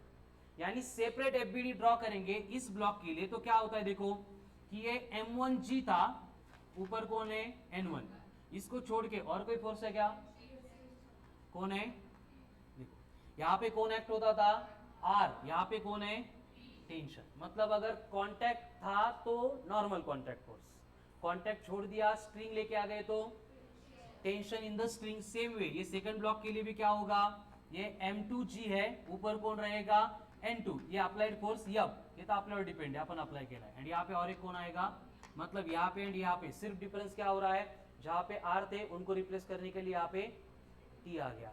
आता काय होईल पुढं, सेम ब्लॉक्स रहेंगे, हम इनको कनेक्ट करेंगे विद द हेल्प ऑफ. अब देखो एक्ट होने वाले फोर्सेस चाहिए, यहाँ पे नीचे एक्ट होगा दैट विल बी m1g, ऊपर जाएगा दैट विल बी n1, यहाँ पे भी डाउनवर्ड एक्ट होगा weight m2g, normal contact force n2 upward. But जब एफबीडी लेंगे फोर्सेस ही हमें कंसीडर करने हैं तो यहाँ पे कंडीशन क्या होगी देखो, m1g n1 तो है, जो पहली केस में ब्लॉक कांटेक्ट में थे इसलिए R था नॉर्मल कांटेक्ट फोर्स, जब सेपरेट हुए तब कौन आ गया, स्प्रिंग का टेंशन. अभी स्प्रिंग आ गई तो कौन आएगा, kx, स्प्रिंग का फोर्स कौन आएगा, kx, यानी स्प्रिंग का फोर्स. बट इसकी डायरेक्शन कहाँ पे लेंगे, टेंशन के लिए तो रूल था अवे फ्रॉम द बॉडी, डोक्याला हेडेकच नव्हता, नॉर्मल कॉन्टॅक्ट फोर्स मालूम है, समोरची बॉडी कुठे एक्सर्ट करते. स्प्रिंग की केस में कैसे लेंगे कुणाल, स्प्रिंग की केस में कैसे लेंगे, हाँ लेफ्ट राइट, कोण म्हणतं लेफ्ट राइट, सपना, हाँ गायत्री कर एक्सप्लेन. टुवर्ड्स द बॉडी, म्हणजे इकडे ह्या बॉडीकडे तिकडे त्या बॉडीकडे, बरोबर तुझं, पण असं का ऑलवेज तसंच घ्यायचं. क्वेश्चन कळाला की मी क्या सांगितलंय, नॉर्मल कांटेक्ट फोर्स में हमें मालूम है कि बॉडी के ऊपर कहाँ पे एक्ट होगा, सरफेस को नॉर्मल लेते थे, स्ट्रिंग के लिए अवे फ्रॉम द बॉडी लेते थे. स्प्रिंग आ गई, कितना लेना है मालूम है, कितना लेना है, kx लेना है, फॉर्मूला एकच है, बट उसकी डायरेक्शन कहाँ पे लो, हाँ चैताली, जिस साइड में फोर्स अप्लाय हो रहा है त्याच्या अपोजिट साइडला. Very good. म्हणजे कसं, सपोज हमें यहां पे बोला है कि दोनों ब्लॉक को हमने कॉम्प्रेस किया है विथ एक्स. समझ में आ रहा है ना, कॉम्प्रेस करके उसकी लेंथ हमने एक्स इतनी चेंज की है. तो अगर एक्सटर्नल ब्लॉक्स जो है वो अगर स्प्रिंग को कॉम्प्रेस कर रहे हैं तो रिस्टोरिंग फोर्स क्या करेगा, उसको एक्सपांड करने के लिए जाएगा.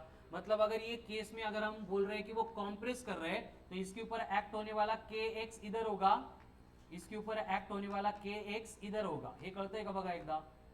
N2 एंड ये M2G, बाकी कुछ नहीं यार. लेकिन अगर हमने दोनों ब्लॉक पकड़ के खींचे होते, मतलब क्या क्या होता हमने, वेरी गुड, उनको अगर एक्सपांड किया होता तो उस केस में क्या होता है, रिस्टोरिंग फोर्स आगे लेके जाएंगे. मतलब जो पहला ब्लॉक था इसका M1G डाउनवर्ड ही एक्ट होगा, देन N1 ऊपर ही रहेगी बट KX उसको इधर लेके जाएगा क्योंकि स्प्रिंग को जाना है इक्विलिब्रियम पोजीशन में. इस ब्लॉक के लिए भी क्या होगा, M2G डाउनवर्ड ही एक्ट होगा, ये N2 अपवर्ड रहेगा, बस इसका जो KX होगा ये इधर लेके जाएगा. क्लियर. एवढंच नवीन काही नाही. ठीक आहे, आता काय एक्झाम्पल्स येतील फक्त. Right down. मोशन में है तो, हा तो मोशन मध्ये कळलं ना आपल्याला मोशन मध्ये काय आहे. फर्स्ट ब्लॉकला अप्लाय करतोय, मग सेकंड ब्लॉक काय करतोय, नाही सेकंड ब्लॉक पण मोशन मध्ये, मग आपण कॉम्प्रेस करतोय त्याला.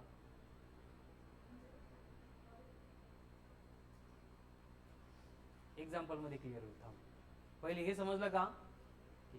फक्त एवढंच लक्षात ठेवा, कॉम्प्रेशन येतो अँड एक्सपान्शन येतो. Very good. कॉम्प्रेशन कधी होणार, एक्सपान्शन कधी होणार, हे क्वेश्चन मध्ये मेन्शन केलं असतं.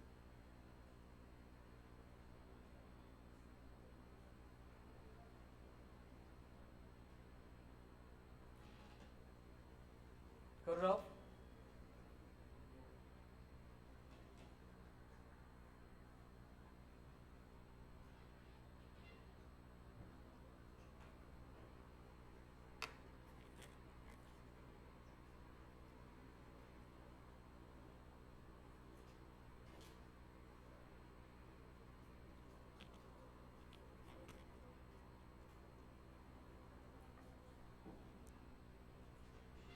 मारलं चपाटी म्हणून तुला.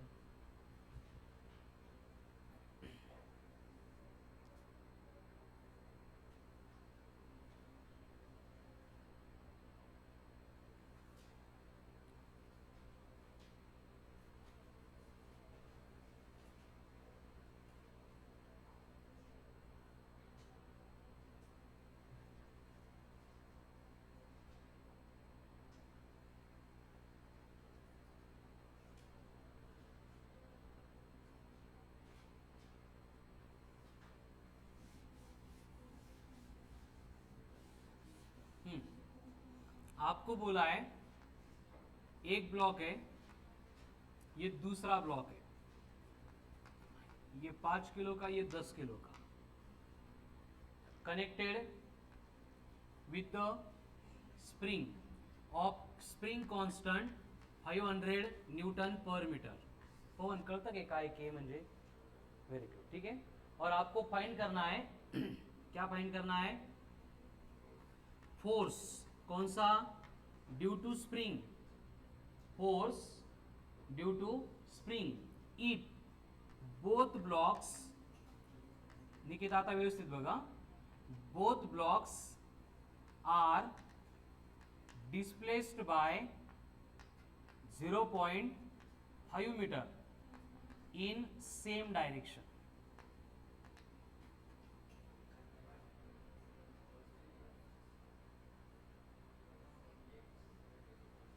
मग काय होईल, फोर्स नाही राहणार, नाही फोर्स राहणार बट किती राहणार, 0 राहणार.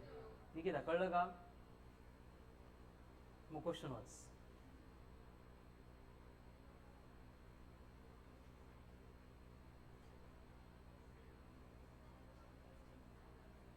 कळलं का निकिता, तुझं थांबलोय मी, तुला क्वेश्चन कळाला का, आंसर काय येईल. स्प्रिंग का फोर्स चाहिए. अभी देखो ये ब्लॉक भी 0.5 मीटर से आगे जा रहा है, ये भी 0.5 मीटर से आगे जा रहा है, तो डिस्प्लेसमेंट स्प्रिंग का कितना हुआ, कळालं ना? अगर स्प्रिंग का एक्सटेंशन ही नहीं है तो F equal to k x में एक्स अगर जीरो है तो F will become very good. झालं आन्सर एवढंच आहे. अगर यहाँ पे बोला जाता कि blocks are displaced by 0.5 metre in opposite direction, अगर डायरेक्शन अपोजिट होती तो F कितना होता?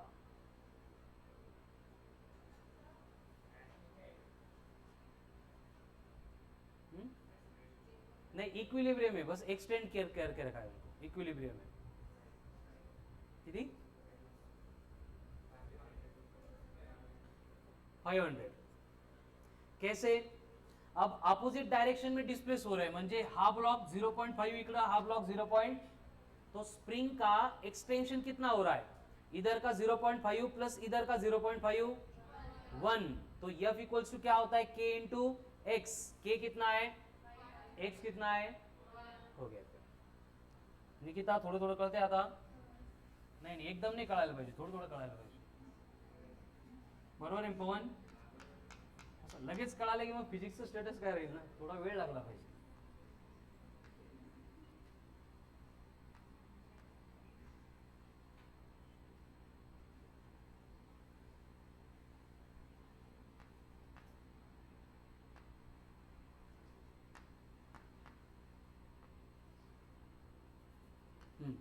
यम इतना मास यहाँ पे कनेक्ट किया है ब्लॉक को, और आपको बोला है कि ये स्प्रिंग में जो फोर्स होगा F, अगर ये इक्वल टू के एक्स है तो स्प्रिंग का एक्सपांशन कितना होगा? होगा कि एक्सपांशन के कॉम्प्रेशन होगा? एक्सपांशन होगा. कोण येते 0? चैतल एवढे लवकर नाही बेटा, ते का चेंबर थोडी हटची. लगेच कळतं ना, बघितलं 3.5 आहे 4.5 आहे. काय? mg by k. Very good. चला अजून.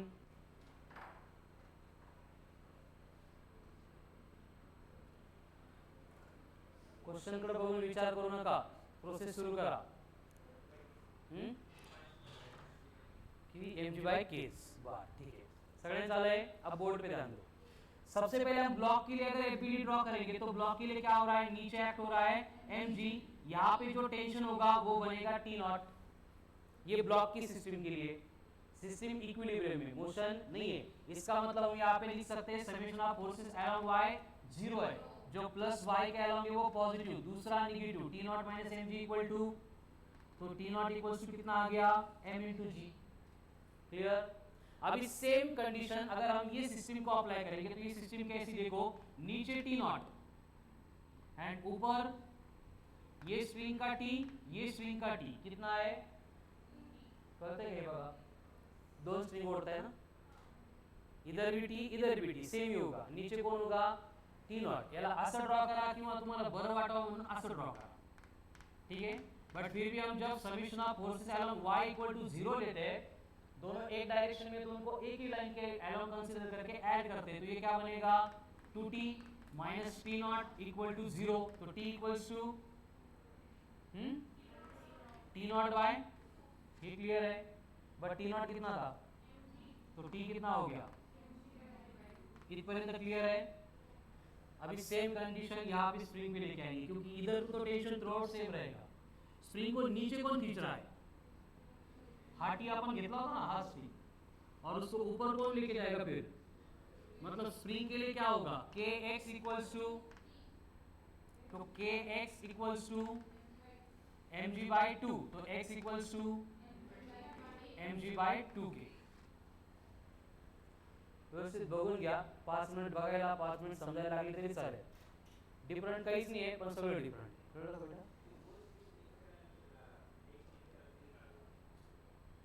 एकत्र कुठे? मी सेपरेटच ठेवलं नाही. कुठे एकत्र ठेवलं? वाटलं तू प्रश्न विचारशील म्हणून. हो, हे काय विचारलं तू?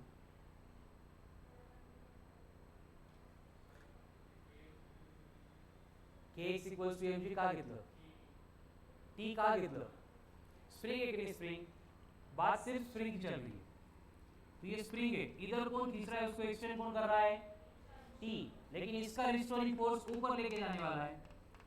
लेकिन इक्विलिब्रियम है, तो जो पॉजिटिव है पॉजिटिव y क्या लोगे वो पॉजिटिव, जो अपोजिट डायरेक्शन में वो निगेटिव, तो f minus t equal to 0, यानी f इक्वल्स टू क्या होगा t, f मतलब कौन होता है kx।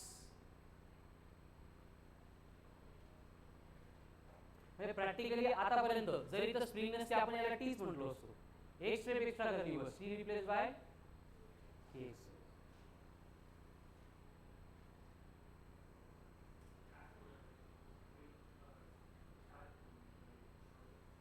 एक्सपांड होईल बरोबर, म्हणजे इकडे एक्सपांड दिलं म्हणजे का असं नाही होईल, दोघांकडे सारखा पोहोचला घरचं एक्सपेरिमेंट, एक दोरी बांध दोन ठिकाणी आणि तिला ओढ, कळालं ना, दोन्ही सारखे ओढले, एका साईडला स्प्रिंग बांध करा, फक्त कंडिशन काय, जिथून ओढतोय का ती सेंटरला ओढायची, कमी जास्त नाही करायची, काय होईल मग, काही ढिलं पडेल इकडं नाही ना। चलो हो गया। नेक्स्ट आपको बोला है कि एक बॉडी है कनेक्टेड विद द स्प्रिंग है,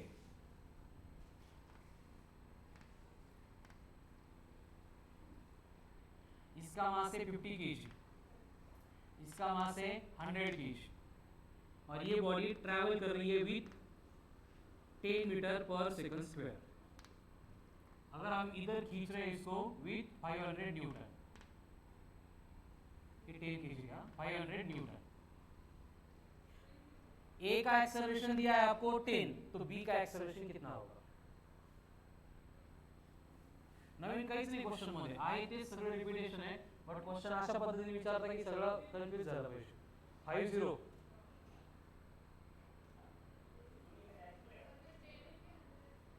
10 हो,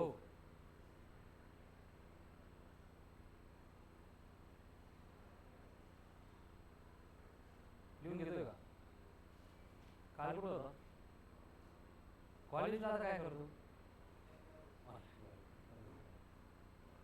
एवढं वर्ष कॉलेजला नाही करतो बरं का, नाही जाणार नाही, कॉलेजचं ऍडमिशन घ्यायचं आहे, कोण घाटी बिटी मध्ये ती देतील ऍडमिशन, पण घाटीची एक ब्रांच आहे माहिती आहे तुला, हां नाही अजून एक आहे, बाकीचे लिहून घ्या, माझं लिहून झालेलं असतं ना, कारण मला 5 मिनिटं शांत बसायला जमत नाही, म्हणून मी असं काहीतरी बोलत असतो, तर स्टॉप म्हणजे लिहिण्याचं स्टॉप करून मला ऐकत बसायचं नाही माहिती, ऍडमिशन देतात ते, पण स्टुडंट म्हणून नाही देत।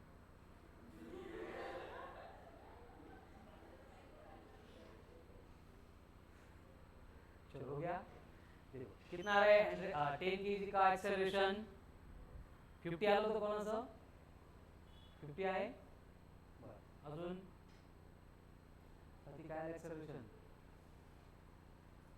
रुपेश प्रथमेश,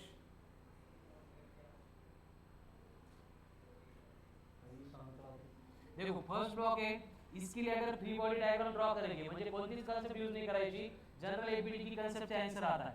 इधर कौन एक्ट होगा, स्प्रिंग का फोर्स F, यहाँ पे 50 kg मास है तो 500 न्यूटन डाउनवर्ड जाएगा, इसका एक्सेलरेशन बोला है कितना है 10 मीटर पर सेकंड स्क्वायर, यहाँ से हम F कैलकुलेट कर सकते हैं, कितना आएगा F, 500, कितना होगा F इक्वल्स टू m होगा ना डायरेक्ट, तो F इक्वल्स टू m कितना है 50, a कितना है 10, तो कितना आ गया 500 न्यूटन आ गया। ये क्या है F है, आपला आंसर नहीं, आपल्याला काय करायचं है सेकंड ब्लॉक का एक्सेलरेशन। अब इसके एक्सेलरेशन के लिए इसके बीडी लेंगे तो क्या होगा, आगे 500 पीछे 500, तो सिस्टम का एक्सेलरेशन कहाँ पे होगा, कहीं पे भी नहीं होगा, क्योंकि वो 0 होगा, क्योंकि नेट फोर्स कितना है निकिता कळलं 50।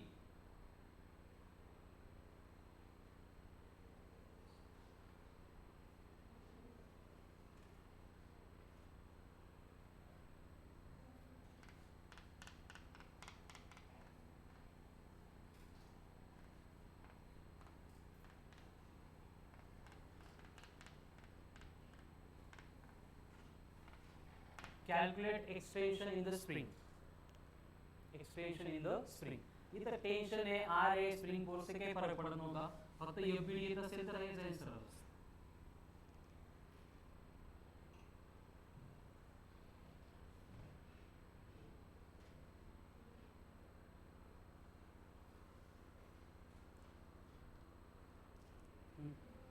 0.2 1000 हो. क्या होगा देखो, हमें मालूम है कि पहले वेट आएगा डाउनवर्ड. कितना आएगा वेट? 200 न्यूटन. इसको बैलेंस करने के लिए स्प्रिंग का फोर्स अपवर्ड एक्ट होगा. कितना होगा? k into x. System equilibrium में, ठीक है. उस केस में क्या होगा? इक्विलिब्रियम में मतलब kx इक्वल्स टू बनेगा mg. अगर kx इक्वल्स टू mg है तो x इक्वल्स टू बनेगा mg अपॉन k. अब m कितना है? 20, मतलब 200 अपॉन मतलब 0.2 metre. This will be the extension in the spring. म्हणजे स्प्रिंग फक्त नावाला नवीन पॉइंट आहे, बट नवीन काहीच नाही त्याच्यामध्ये. ठीक आहे. तुम्ही प्रत्येक वेळी क्वेश्चन सोडत असताना हे एफ किंवा के पुट करण्याऐवजी त्याला टी जरी ठेवलं काही फरक पडत नाही. बट जर आपल्याला कॅल्क्युलेट करायचं एक्सटेन्शन असेल किंवा स्प्रिंग कॉन्स्टंट असेल, ऍट डेट आपण काय करणार? फक्त त्या टी ला रिप्लेस करणार बाय के. कळालं? मग ते साइन कन्व्हेन्शन्स मध्ये कन्फ्युजन पण नाही होणार. चलो अभी next important point, weighing machine. Weighing machine म्हणजे the device used to measure the weight of body is called as weighing machine, or the machine which is used to measure the weight of the body. ठीक है. Write down weighing machine. है?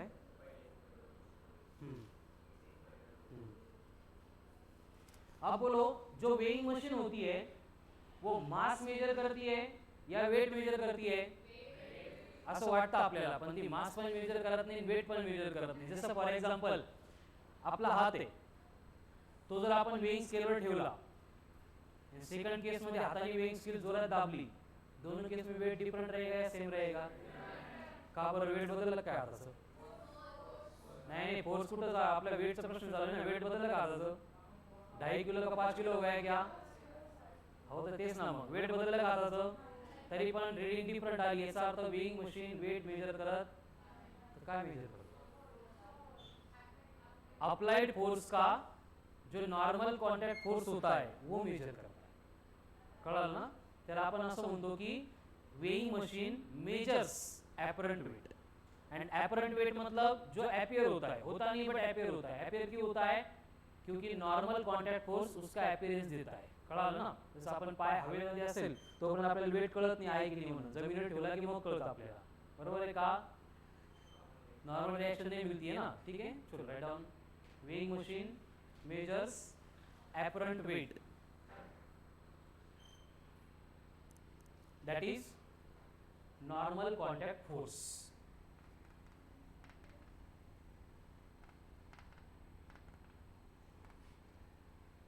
यानी कि जो true wait होता है, actual wait, वो कितना रहेगा? वो mg रहेगा, वो कभी चेंज नहीं होगा. लेकिन वेइंग मशीन से जो मेजर करते हैं वो है नॉर्मल कॉन्टैक्ट फोर्स, इसलिए हम उसको बोल रहे हैं एपरेंट वेट. और वो एपरेंट वेट मतलब कितना रहेगा? n रहेगा. ठीक है. तो अगर हमें एक्चुअल मास चाहिए तो एक्चुअल मास क्या होगा? ट्रू वेट अपॉन g होगा. लेकिन अगर हमें एपरेंट मास चाहिए तो एपरेंट मास कितना होगा? n अपॉन g रहेगा, कारण इकडे mg से. ठीक है. बस ये डिफरन्स आहे. n म्हणजे नॉर्मल कॉन्टॅक्ट फोर्स. म्हणजे असं असताना ही वेइंग स्केल आहे, यावर पवनला बसवलं आपण, मग पवनचं वेट mg डाउनवर्ड ऍक्ट होतं आणि एवढाच नॉर्मल कॉन्टॅक्ट फोर्स इकडे ऍक्ट होतो. मतलब प्रैक्टिकली नॉर्मल सिचुएशन में n होता है इक्वल्स टू mg. कड़ा लो. एंड जब तक n इक्वल्स टू mg आ रहा है, इसका मतलब true weight is always equals to apparent weight. कळतंय का? n इक्वल्स टू mg आ रहा है मतलब true weight becomes equal to apparent weight. इसमें कोई डिफरेंस नहीं होगा. त्यामुळे आपण याच्यामध्ये जास्त कंफ्यूज होत नाही. बट कुछ पर्टिकुलर सिचुएशन में ये डिफरेंस आता है. कब आता है? जब हम लिफ्ट में जाएंगे तो. अभी देखो, पवन को लेके गए लिफ्ट में, यहाँ पे एक वेइंग मशीन है. अब पवन इसके ऊपर खड़ा है और लिफ्ट क्या है? रेस्ट में. रेस्ट में मतलब लिफ्ट का एक्सेलरेशन. तो इस केस में एक्ट होने वाले फोर्सेस कौन कौन? mg downward, n upward, system का एक्सेलरेशन 0 है मतलब इक्विलिब्रियम है, मतलब n minus m g equals to 0, यानी n इज इक्वल्स टू क्या हो गया, mg हो गया, मतलब एक्चुअल जो पवन का वेट है वही वेइंग स्केल शो करेगा। उसके बाद में सेम लिफ्ट को जिसमें पवन बैठा था हमने शुरू कर दिया, और लिफ्ट क्या कर रही है, मूव कर रही है विद यूनिफॉर्म वेलोसिटी। तो उस केस में नॉर्मल रिएक्शन यानी एपरेंट वेट सेम रहेगा या चेंज होगा, सेम रहेगा या चेंज होगा, वेलोसिटी अब चेंज होगा असं वाटतं आपल्याला, बट तसं होत नाही क्योंकि वेलोसिटी यूनिफॉर्म है। वेलोसिटी यूनिफॉर्म है मतलब एक्सेलरेशन 0 है मतलब फिर से mg डाउनवर्ड है, नॉर्मल रिएक्शन अपवर्ड है मतलब इक्वेशन अप्लाई करेंगे तो फिर से n minus mg equals to 0 है मतलब कि n इक्वल्स टू mg है। कळलं? क्वेश्चनच्या स्टेटमेंट मध्ये लक्षात द्यायचं, उन्होंने अगर बोला है कि lift is moving with uniform velocity तो नॉर्मल इक्वल्स टू mg होता है, मतलब एपरेंट वेट सेम रहेगा as that of actual weight. लेकिन अभी अगर थोड़ी सी गड़बड़ हो गई और लिफ्ट जो है वो अपवर्ड डायरेक्शन में मूव कर रही है विद एक्सेलरेशन a, अब जाके क्या होगा देखो, परत तेज mg downward, normal reaction upward, equation क्या बनेगा, n and a same direction में, इसलिए n positive mg negative equals to ma, n minus mg is equals to ma। Weighing scale measure कौन करना है, n, तो माइनस mg इधर भेज देंगे तो n बनेगा mg plus ma, mm common लेंगे तो ब्रैकेट में n इक्वल्स टू बन गया m in bracket g plus a। अब ये जो n है इस केस में mg से मतलब क्या होगा, बढ़ेगा, मतलब पवन का एक्चुअल वेट जितना होगा उससे ज्यादा रीडिंग वेइंग स्केल शो करेगी। कब, if lift is moving in vertically upward direction with an acceleration e। Same case आहे, लिफ्टचं केबल तुटलं आणि लिफ्ट खाली पडायला लागली, ठीक आहे, मतलब की लिफ्ट अभी डाउनवर्ड आ रही है, केबल टूटलं तर a म्हणजे g असेल, पण आपण त्याला कॉन्स्टंट घेऊ विथ एक्सेलरेशन a, तो अब क्या होगा, फिर से सेम नहीं, g लिया तो वेटलेस होगा, ठीक है ना, कट नहीं के लिए अपन करायची होती पण थोडंसं थांबलो रे कट करायचं, ठीक है। तो यहाँ पे mg डाउनवर्ड होगा, नॉर्मल रिएक्शन अपवर्ड होगा, सिस्टम का एक्सेलरेशन डाउनवर्ड है तो mg positive n negative, mg minus n equals to ma, यानी n इक्वल्स टू बनेगा mg माइनस ma, तो n equals to m in bracket g minus e हो गया। क्या हो गया ये, n is less than mg, इसका मतलब क्या हुआ, apparent weight will be less than true weight. कळलं? उडतात पण हवेत कधी, हा तर पण कधी उडला तू मग, अरे बाळा ते हवेमुळे उडतात, ते ऍक्सेलरेशन मुळे कधी रुमाल उडला तुझा, काही फेकत असतो तू, असं होतं का रुमाल सोडला आणि तो ऍक्सेलरेशन कमी जास्त झाल्यामुळे उडत उडत आला, ते एअर रेजिस्टन्स असतं बेटा तिथं। घरी व्हॅक्यूम चेंबर आहे का, नाहीये,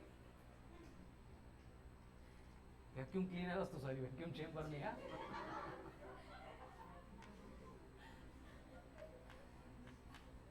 हाँ पवन, अब हमने केबल को पूरा कट कर दिया, मतलब एक्सेलरेशन डाउनवर्ड तो रहेगा लेकिन कितना रहेगा, परत एकदा केबल को कट कर दिया मतलब लिफ्ट नीचे आ रही है विथ एन एक्सेलरेशन, और वो कितना एग्जैक्टली इक्वल टू, ऐसा का, क्योंकि उसका फ्री फॉल हो रहा है, तो उस केस में mg फिर से डाउनवर्ड, n फिर से अपवर्ड, सिस्टम का एक्सेलरेशन नीचे, तो इक्वेशन क्या बनेगा, mg minus n is equals to ma लेना था बट ये मतलब तो g है, तो क्या होगा n equals to mg minus mg, मतलब वेइंग स्केल कितना वेट शो करेगी, डायरेक्ट 0, समझ में आ रहा है ना, एंड इसी को बोला जाता है वेटलेसनेस कंडिशन।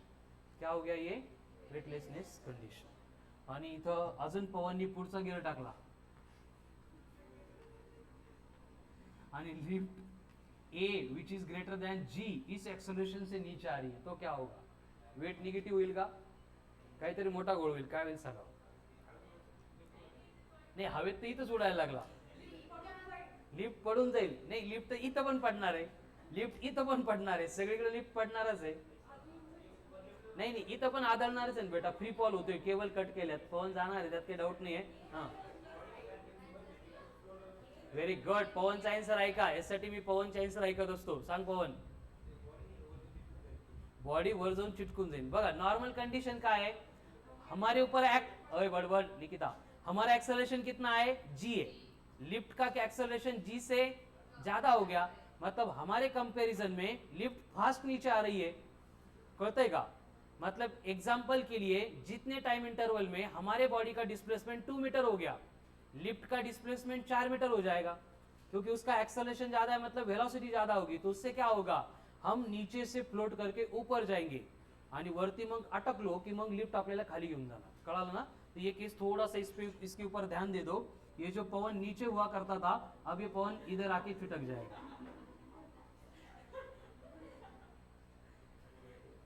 बरोबर तुझा आंसर. अब इससे चेंज क्या होगा, यामुळे बदल काय होईल, वेट निगेटिव्ह होऊन जाईल असं वाटेल आपल्याला, तसं नाही होणार. क्या होगा देखो, यहाँ पे नॉर्मल रिएक्शन जो नीचे का फ्लोर प्रोवाइड कर रहा था, अब बॉडी ऊपर चिटक गई तो क्या होगा, ऊपर का फ्लोर नॉर्मल रिएक्शन प्रोवाइड करेगा which will be normal to the given surface. तो ये ऊपर के सरफेस को नॉर्मल मतलब एन डाउनवर्ड हो जाएगा. सगळीकडच्या केस मध्ये डिफरंट है. एम जी कहाँ पे होगा, नीचे ही होगा. ठीक है, तो करो कैलकुलेट. इक्वेशन क्या बनेगा, M G plus N is equals to M A, यानी एन इक्वल्स टू क्या हो जाएगा, M in bracket G minus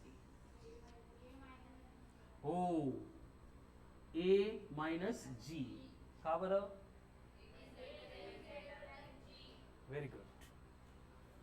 म्हणजे फक्त लिफ्ट मध्येच वेइंग स्केलची रीडिंग चेंज होणार आहे, अदरवाइज हर बार ट्रू वेट इक्वल्स टू क्या होगा, ॲपरंट वेट. फक्त त्यावर फोर्स अप्लाय नाही करायचं. टी कुठं होतं इथं, जी बदलला तर का, तुला पोलार आणि इक्वेटरला जी किती बदलतो माहितीये का, कोणाला माहितीये, पोल एंड इक्वेटर होते अर्थ क्या, इलेक्ट्रिसिटी के पोल नहीं. ठीक है, अर्थ के जो पोल एंड इक्वेटर है वहां पे जी सेम या डिफरंट है, डिफरंट है.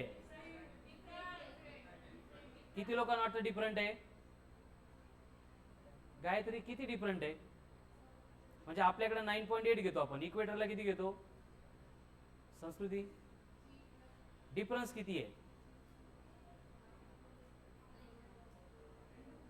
पहिले हे कंप्लीट करा, सांगतो मी डिफरन्स.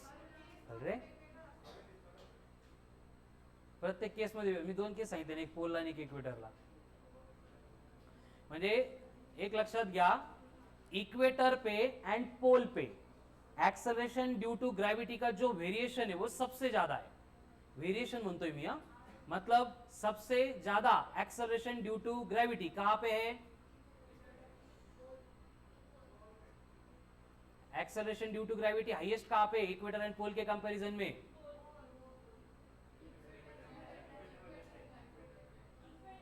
पोलला मी रिस्पॉन्ड नहीं केलं, लगे इक्वेटर झाला, इक्वेटर साठी शांत बसलं, लगे पोल होणार. सबसे ज्यादा एक्सेलरेशन ड्यू टू ग्रेविटी होता है पोल पे, इसलिए मास जब हम इक्वेटर टू पोल जाएंगे तो क्या होगा, मास कांस्टेंटच राहतो, मासला फरक नहीं पड़ना, वेट क्या होगा, बढ़ जाएगा. आणि कितीने ज्यादा माहिती का, पवन ऐक, कितने से ज्यादा है,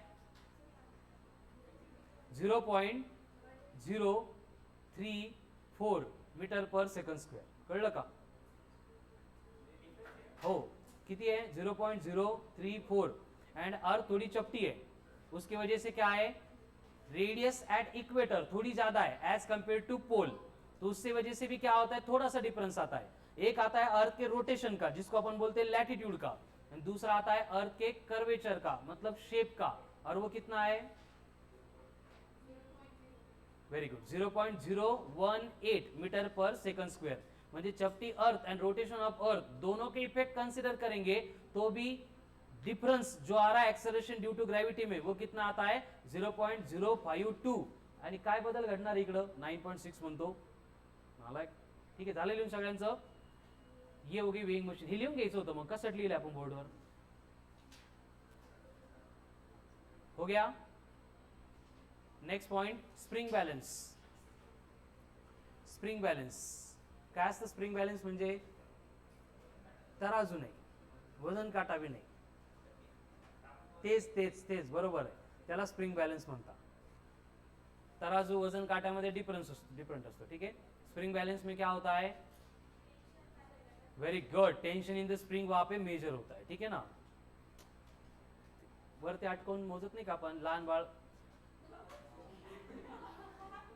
हो लहान बाळाचं वेट कसं मेजर करतात, त्याला वेइंग स्केलवर बसवत नाही त्याला. तुम्ही गेले नाही कधी बालवाडी छोट्या वाडीत, गेले नाही कधी, बस बडबड नाही, ठीक आहे. स्प्रिंग बॅलन्स राहू द्या, नाही माहीतच नाही तुम्हाला स्प्रिंग बॅलन्स, नवीन कन्सेप्ट आहे स्प्रिंग बॅलन्स. कापूस तर कधी मोजला नाही तुम्ही, हां मग ठीक आहे, मग माहिती आहे ना. देर आर 2 इंडियाज, एक कापूस मोजणार इंडिया आणि एक छोटे बेबीचं वेट मेजर करणार इंडिया. चला, स्प्रिंग बैलेंस म्हणजे काय, एक वेट मेजरिंग स्केल होती है जिसके अंदर स्प्रिंग होती है. आकांक्षा देखो,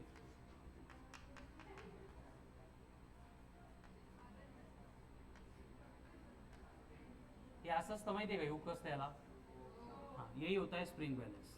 इसके ऊपर स्प्रिंग स्प्रिंग स्केल होती है एंड इस स्केल के अंदर कौन होती है, स्प्रिंग होती है, एंड जिसका मास वेट मेजर करना है उसको कनेक्ट कर देते हैं यहाँ पे.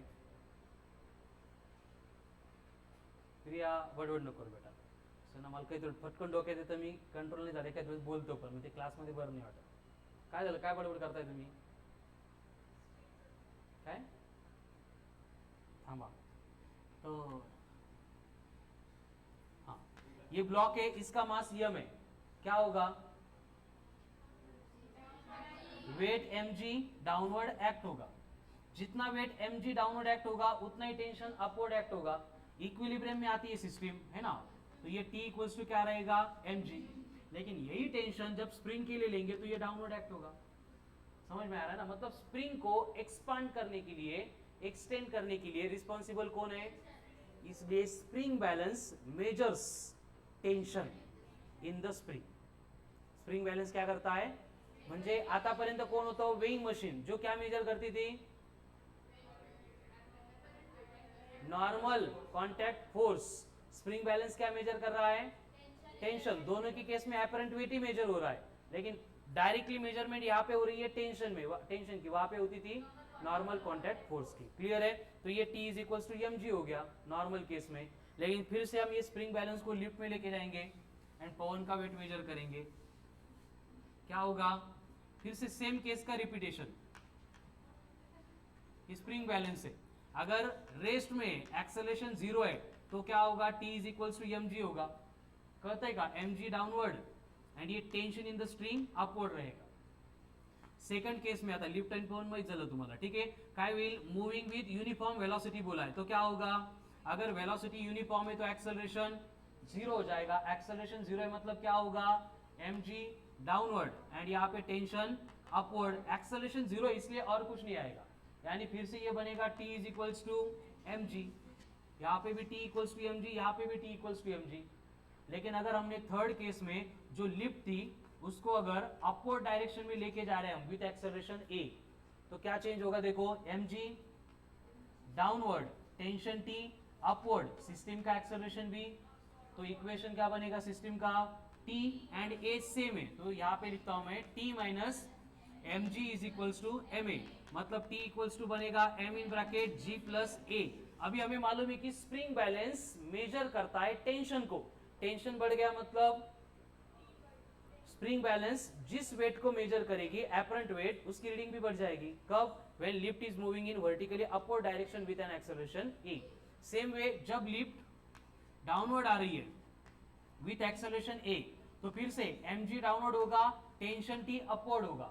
हे सगळीकडे सेम डायग्राम आहे लिफ्टच्या मध्ये. आपल्याकडे वेळ नाही एवढा, त्याच्यामुळे मी डायरेक्ट लिहितोय, नाही तर मला अशाच सगळ्या डायग्राम आहे कधी. ठीक है, तो यहाँ पे क्या होगा, mg के एंड a की डायरेक्शन सेम है, mg minus t equals to क्या होगा, a ma. वेरी गुड, तो t इक्वल्स टू क्या बनेगा, m in bracket g minus a. इसका मतलब क्या हो गया, टेंशन कम हो रहा है. टेंशन कम हो रहा है मतलब स्प्रिंग बैलेंस मेजर करता है टेंशन को, इसका मतलब रीडिंग भी कम हो जाएगी. मतलब एपरेंट वेट ट्रू वेट से कम हो गया. एपरेंट वेट ट्रू वेट से, म्हणजे आपण याला असं लिहू शकतो का, mg is less than t इकडं, यहाँ पे क्या होगा, mg ग्रेटर दॅन टी इकडं, आणि इथं हेच होतं, इथं mg इक्वल्स टू t आहे, इथं पण इथं पण. क्लियर. अभी क्या पॉसिबिलिटी यहाँ पे, डाउनवर्ड आ रहा है and a equals to g हो गया. तो फिर से क्या होगा, mg डाउनवर्ड, टेंशन अपवर्ड, तो क्या आएगा mg minus T is equals to ma, but a का मतलब g है, तो फिर से टेंशन कितना बना, टेंशन 0 मतलब एपरेंट वेट भी, मतलब ये कंडीशन हो गई किसकी, वेटलेसनेस। एंड अगर यहाँ पे फिर से पहले जैसा a ग्रेटर दॅन g हो गया तो ऑलरेडी स्प्रिंग बॅलन्स वरच आहे, कळालं ना, त्यामुळे तिथं काही फरक पडणार नाही। तो ये हो गया all about weighing machine and spring balance. Clear है, एकदम सिंपल पार्ट है एनएलएम मतलब सगळ्यात सिंपल पॉइंट हा है, spring balance and weighing machine का। चला मॉड्यूल काढा। कल सॉल्व एग्जांपल 60 तक हो गए थे, 61 से आगे 60 के बाद कंसेप्ट एप्लीकेशन दी क्या, नहीं काल नव्हती सांगितलेली concept application.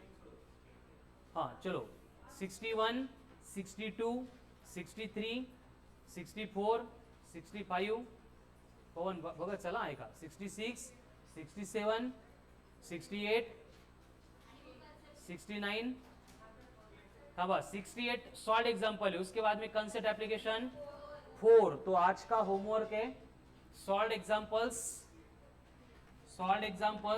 61 to 68, then concept application 4 complete. खूप छोटी है कंसेप्ट एप्लीकेशन 4, तीनच है मग लय छोटी है, खूप पण नाही, ठीक है। उसके बाद में 69 सॉल्व एग्जांपल 69, 70, 71, 72, 73, 74, 75, 76, 77 कितपर्यंतच आहे, 77 एंड कंसेप्ट एप्लीकेशन 5 मध्ये किती आहेत, तिकडे पण म्हणजे नावालाच कंसेप्ट एप्लीकेशन आहेत, ठीक है। तो ये आज का आपका होमवर्क है एनएलएम का, आणि उद्यापासून एनएलएम चा भयानक इंपॉर्टेंट पॉइंट शुरू होणार है, जहां पे हम इंक्लाइन सरफेस पे जो मोशन आप तक स्टडी किए उसको डिस्कस करने वाले, ठीक है। म्हणजे आता एनएलएम मधले जे 2 पॉइंट आहेत तेच इंपॉर्टेंट राहिले। अय निकिता बडबड नाही, 2 ही इंपॉर्टेंट पॉइंट बचे, एक इंक्लाइन सरफेस पे motion of the body and उसके बाद में पुली रिलेटेड प्रॉब्लम, वो 2 पॉइंट हो गए। फिर हमारा एनएलएम ऑफिशियली खत्म होता है, देन हमें फ्रिक्शन डिस्कस करना है, लेकिन आगे इंक्लाइन सरफेस में या फिर पुली रिलेटेड प्रॉब्लम में या फिर फ्रिक्शन में नवीन कंसेप्ट काहीच नसणार, जो अब तक डिस्कस किया है वही एप्लीकेबल होगा। हर बार वेट आएगा तो वर्टिकली डाउनवर्ड डायरेक्शन, अगर ब्लॉक के कांटेक्ट में ब्लॉक आ गया तो नॉर्मल कांटेक्ट फोर्स, अगर स्ट्रिंग दिख गई तो टेंशन इन द स्ट्रिंग, अगर स्प्रिंग दिख रही है तो स्प्रिंग का फोर्स कितना, रिस्टोरिंग फोर्स कितना, F इक्वल्स टू kx, यही एप्लीकेबल होगा, बस केसेस डिफरेंट होगी। So remaining part will continue on tomorrow's lecture at same time, आणि आज वेळ काढून हे कंप्लीट कराच, कळालं ना, कारण कंसेप्ट एप्लीकेशन 5 के बाद में मैंने बोला है एक्चुअल क्वेश्चन से जो एग्जाम के लिए काम में आएंगे। अब तक क्या था, बस ये बेसिक पार्ट था जो मालूम होना चाहिए एनएलएम के क्वेश्चन सॉल्व करने के लिए। Thank you, good night. Test आहे, बाकी ज्यांचं लेक्चर आहे दे कॅन गो।